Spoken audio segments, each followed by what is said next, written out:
de um exorcista. Nele, o demônio, por obediência, ele fala várias coisas de Nossa Senhora. Ele revela várias coisas pro exorcista, por obediência, né?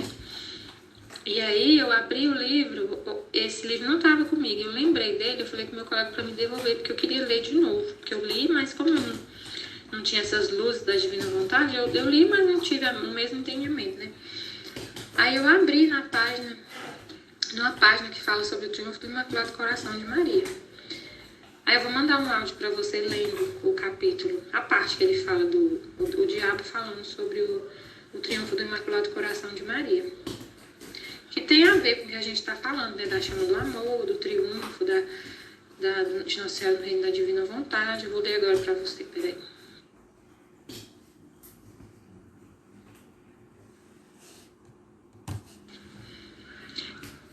Exemplos extraídos dos exorcismos. Sobre o triunfo do Imaculado Coração de Maria, que Nossa Senhora falou em Fátima, o demônio, pronunciando com esforço tremendo o nome de Jesus, exclamou: vós não sabeis, ou talvez até o saibais, mas não acreditais, ou não tendes fé suficiente. É o coração imaculado de Maria a que salvará o mundo inteiro. Só o seu coração imaculado.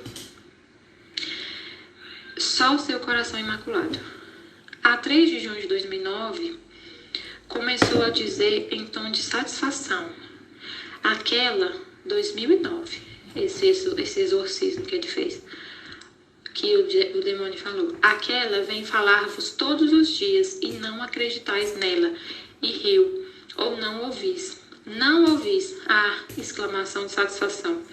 Eu só serei esmagado se ouvirdes o que ela diz. Aqui começa novamente a rir-se com satisfação. Mas vós não ouvis, não escutais. Obrigada. Valentes, ei valentes, fazei assim. Continuai assim. É simples, sabe? É simples. Põe na televisão umas com as mamas, eu acho que é tipo, né? Nuas, de fora, e verás que ninguém te ouvirá. Perante estas afirmações, perguntei instintivamente: mas tens a certeza de que ninguém ouve? E ele: alguns, mas poucos. Ela chora sempre por causa disto. No início da oração, o demônio tinha se encarnecido especialmente contra Santa Gema Galgani e o Padre Pio, afirmando que tinham vindo participar no exorcismo com a sua oração. Então eu disse: diz a verdade. Olha o que Padre Pio e Santa Gema estão aqui. Diz a verdade, toda a verdade, em nome do Filho, que quer que a Mãe seja louvada, amada, bendita e venerada. Fala em nome de Jesus. Ordeno-te, espírito imundo.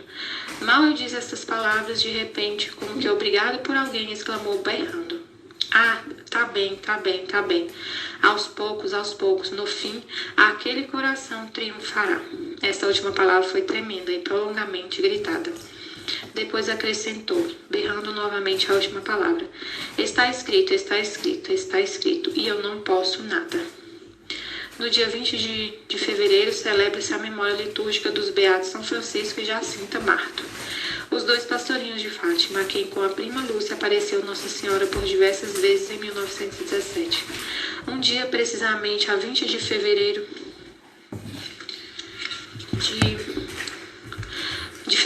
enquanto durante a nossa oração invocávamos frequentemente os dois pastorinhos beatos, o demônio que possuía aquela pessoa exclamou referente a Francisco: aquele pequenito deu-me tantas pancadas com todos aqueles terços, muitas.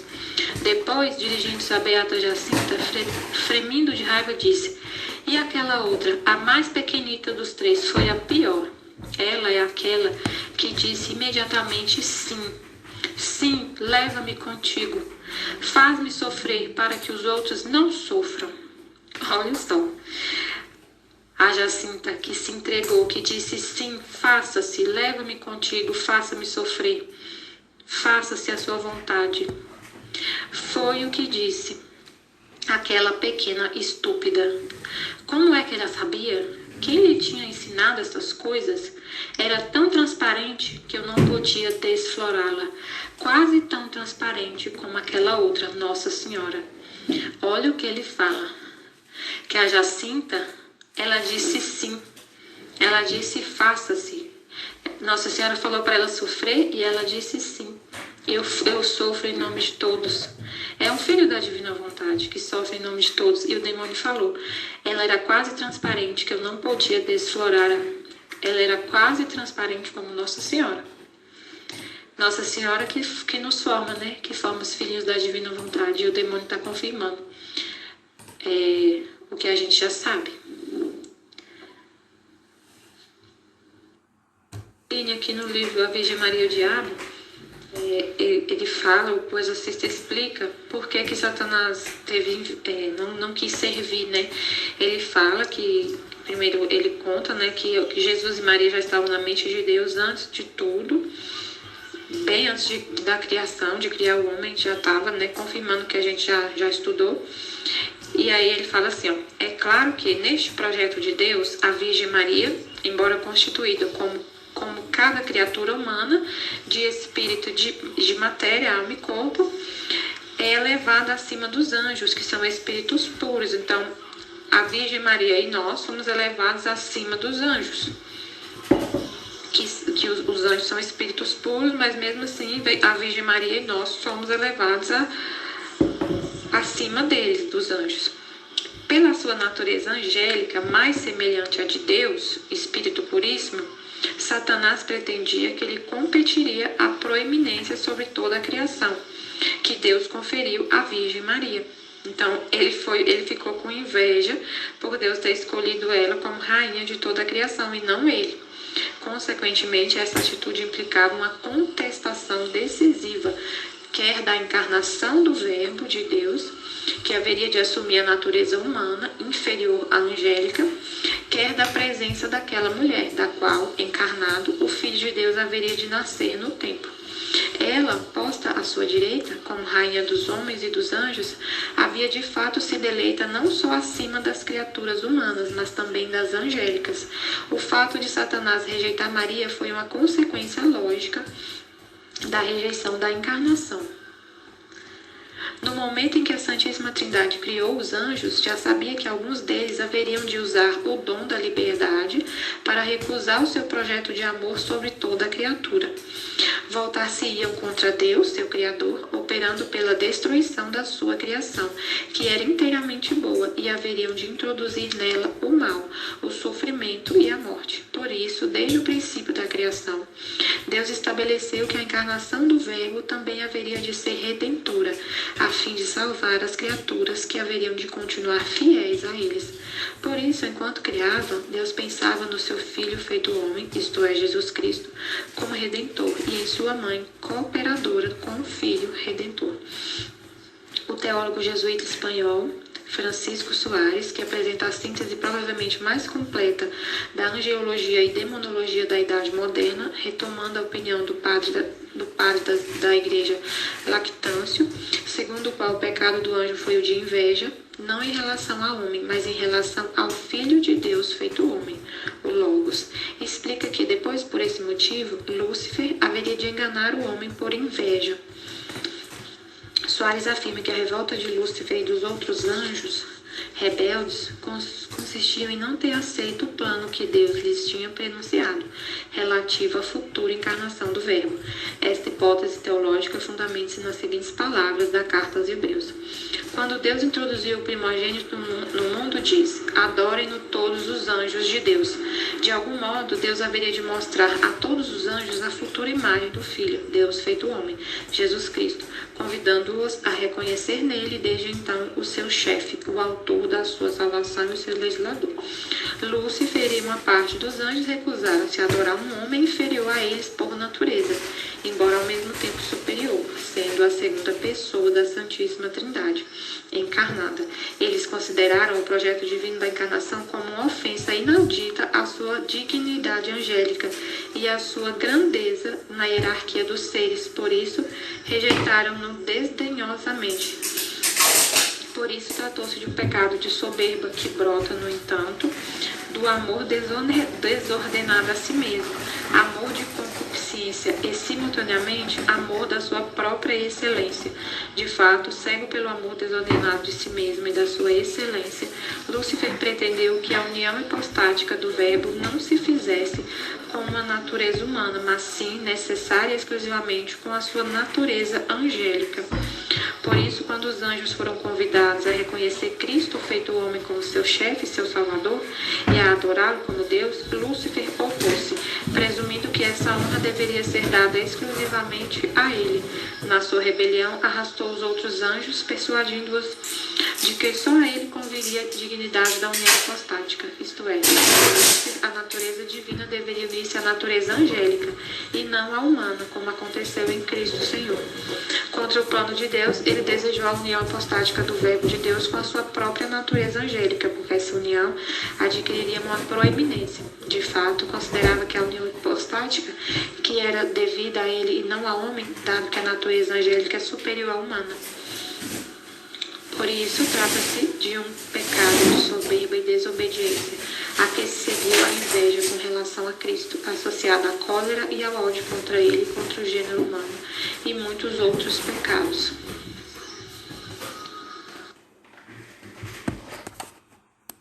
Por conseguinte, a rejeição de Lúcifer não se manifestou somente em relação à encarnação do Filho de Deus, mas também em relação à Virgem Maria, através de quem a encarnação haveria de realizar-se.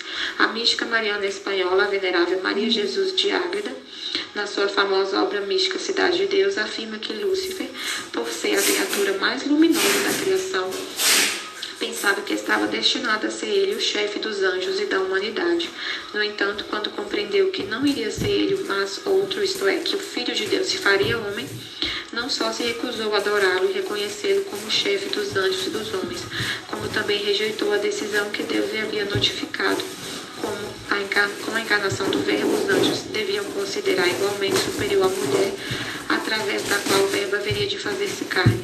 Essa mulher, embora fosse uma criatura humana e, portanto, de natureza inferior à sua, haveria de ser não só sua rainha, a quem teriam de obedecer, mas também a senhora de todas as criaturas, superando nos dons de graça e de glória todas as criaturas angélicas e humanas.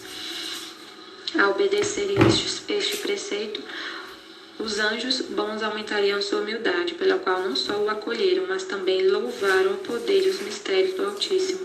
Mas não fizeram assim Lúcifer e os seus companheiros. Por causa deste preceito e mistério, elevaram-se de tal maneira em soberba e em vaidade ainda maiores que, desordenadamente furioso, ele reclamou para si o próprio privilégio de ser chefe de toda a estirpe humana e de todas as ordens angélicas. E se isto haveria de acontecer através da união hipostática, que ela se realizasse nele.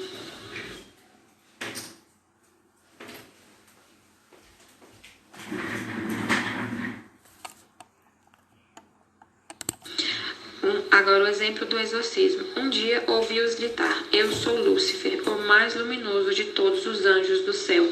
Rebelei-me contra a vontade de Deus, porque não quis sujeitar-me à majestade do Nazareno. Ficava-me muito bem estar sob o poder de Deus, mas não queria estar abaixo do Nazareno, o que havia de nascer de uma mulher. Então eu disse: ou me fazes como tu, ou eu combaterei contra ti, porque nunca me abaixarei, nunca a um Deus que se torna carne humana e que assume traços humanos e corpo humano. Outra vez, enquanto eu lhe intimava: adora-o, é o teu Deus, foi ele quem te criou, adora-o, protestou. Foi encarnar em vós o que de mais asqueroso e humilhante poderia fazer. Só nós sabemos a repugnância que sentimos quando ele entrou naquelas carnes. No outro dia, enquanto eu orava, Nossa Senhora ouviu protestar: eu sou espírito puro, por que não eu? Por que não espírito puro? Eu, espírito puro, por que não eu, em vez daquela? Sim, porque ela. E pouco depois acrescentou: ela que é criatura, não eu sou Deus, e ela foi colocada acima de mim. Por que teria de ser assim? Eu não quis, nunca me dobrarei à criatura, aquela que foi criada para estar abaixo, eu, espírito puro, diante de Deus. Deviam adorar-me porque eles são menos que eu. Noutra ocasião, eu vi essas frases: não suporto que ela esteja ao lado dele, acima de mim. Eu era o anjo mais belo, maior. Eu era Lúcifer, o anjo por excelência. Que afronta, conceber sem pecado um de vós. Que afronta, a Imaculada é a maior afronta que o teu Deus poderia fazer. fazer com que um de vós conceba